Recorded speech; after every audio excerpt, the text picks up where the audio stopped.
সাফ অনূর্ধ্ব-17 নারী চ্যাম্পিয়নশিপে দারুণভাবে ঘুরে দাঁড়িয়েছে বাংলাদেশ।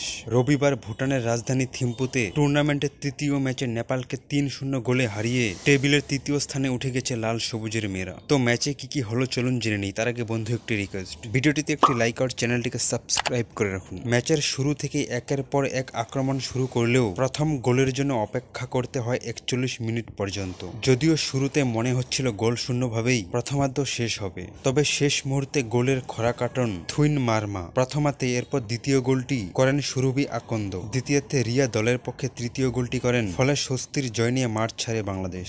এই জয়ে ৩ ম্যাচে ৬ পয়েন্ট নিয়ে টেবিলের দ্বিতীয় স্থানে রয়েছে বাংলাদেশ। প্রথম ম্যাচে স্বাগতিক ভুটানকে ৩-১ গোলে হারালেও দ্বিতীয় ম্যাচে ভারতের কাছে ২-০ গোলে হেরে যায় তারা। অন্যদিকে ভারত ৩ ম্যাচে জিতে ৯ পয়েন্ট নিয়ে রয়েছে শীর্ষে। ৪ দলের অংশগ্রহণ টুর্নামেন্টে হচ্ছে ডাবল লিগ ফরম্যাট। বাংলাদেশকে ফাইনালে ওঠার সম্ভাবনা বাঁচিয়ে রাখতে হলে বাকি ৩টি ম্যাচেই জিততে হবে। বাংলাদেশের পরবর্তী ৩টি ম্যাচ যথাক্রমে ২৭শে আগস্ট নেপালের বিপক্ষে, ২৯শে আগস্ট ভুটানের এবং ৩১শে আগস্ট ভারতের বিপক্ষে অনুষ্ঠিত হবে। উল্লেখ্য, দক্ষিণ এশিয়ার নারী ফুটবল অনূর্ধ্ব-১৭ ছাড়া বাকি সব বয়সভিত্তিক ও সিনিয়র পর্যায়ের শিরোপা ঘরে তুলেছে বাংলাদেশ।